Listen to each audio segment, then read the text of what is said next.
গেল মৌসুমটা রিয়াল মাদ্রিদের জন্য ছিল একেবারে হতাশার। লা লিগা, চ্যাম্পিয়ন্স লিগ কোনোটাতেই জিততে পারেননি তারা। কোপা দেল রে আর স্প্যানিশ সুপার কাপেও ফাইনালে গিয়েও হেরে বসেছে চিরপ্রতিদ্বন্দ্বী বার্সেলোনার কাছে। এই ব্যর্থতার দায় এসে পড়ে অভিজ্ঞ কোচ কার্লো আনচেলত্তির কাঁধে। নতুন মৌসুমে তাই নতুন আস্থার প্রতীক হয়ে এসেছেন জাবি আলোনসো, রিয়ালের সাবেক মিডফিল্ডার আর এখন কোচিং দুনিয়ার অন্যতম আলোচিত নাম। বায়ার লেভারকুসেনকে জার্মান লিগে অনন্য এক সাফল্য এনে দিয়ে ফুটবল বিশ্বে তাক লাগানো এই স্প্যানিশ কোচ এবার নিজের ঘর রিয়ালে শুরু করলেন নতুন এক অধ্যায়। দায়িত্ব নিয়ে জাবি আলোনসোর প্রথম লক্ষ্য দলের কাঠামো শক্ত করা, আর সেই উদ্দেশ্যে রিয়াল মাদ্রিদ ইতিমধ্যেই ট্রান্সফার মার্কেটে খরচ করেছে প্রায় 17 কোটি 80 লাখ ইউরো, যা বাংলাদেশি মুদ্রায় দাঁড়ায় প্রায় 2515 কোটি টাকা। অবাক করা ব্যাপার হলো লা লিগার বাকি 19টি ক্লাব মিলেও যেখানে মোট খরচ 39 কোটি ইউরো, সেখানে রিয়াল একাই ঢেলেছে প্রায় তার অর্ধেক। তবে খরচ যতই হোক, রিয়ালের পরিকল্পনা বেশি স্পষ্ট।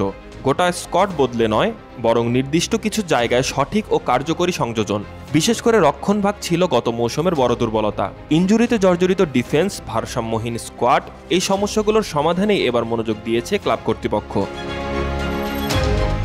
এই পর্যন্ত রিয়াল মাদ্রিদের 4টি নতুন সংযোজনের তালিকা রয়েছে মূলত রক্ষণভাগের খেলোয়াড়ই। সবচেয়ে সাম্প্রতিক সংযোজন হলেন বেনফিকা থেকে আসা লেফট ব্যাক আইভারো কারেরাস, যাকে পেতে রিয়াল খরচ করেছে 5 কোটি ইউরো।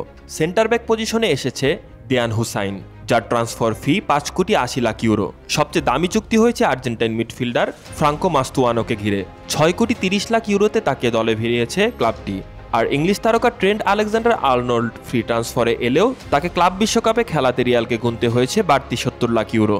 অর্থাৎ শুধু তারকা কিনে নয়, তাদের খেলানোর খরচও এবার বড় অঙ্কই পড়েছে রিয়ালের জন্য। সব মিলে আলোনসোর অধীনে রিয়ালের এই পুনর্গঠন যেন আগামী মৌসুমে এক দাপটে রূপে ফেরার বার্তাই দিচ্ছে।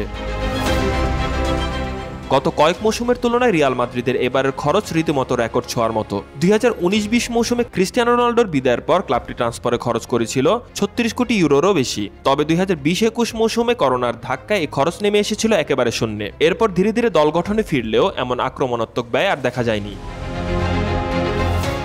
এবার 2500 কোটি টাকার দল গড়ার পেছনে যেমন রয়েছে নতুন কোচ জাবি আলোনসোর আস্থা, তেমনই রয়েছে ক্লাবের চ্যালেঞ্জটাও। সমর্থকদের বিশ্বাস ফেরানো এবং রিয়ালের হারানো গৌরব ফিরিয়ে আনা। বড় বাজেট, বড় পরিকল্পনা আর নতুন রূপে মাঠে ফেরার প্রস্তুতি, সব মিলে রিয়াল মাদ্রিদের সামনে শুরু হচ্ছে এক নতুন অভিযান। রিয়ালের নতুন যাত্রা কতটা সফল হবে সেটা সময় বলে দিবে। তবে এতদিন যে রিয়াল ভক্তরা হতাশ হয়ে গিয়েছিলেন, তাদের চোখে মুখে এখন নতুন এক আশার আলো। সবকিছু নির্ভর করছে জাবি আলোনসোর উপর। একসময় যিনি মাঠে রিয়ালের মস্তিষ্ক ছিলেন, এবার ডাগআউটে দাঁড়িয়ে তিনি দলের ভবিষ্যৎ নির্ধারণ করবেন।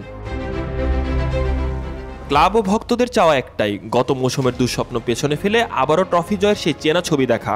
আর সেই ছবির ক্যামেরার পেছনে এবার জাবি আলোনসো।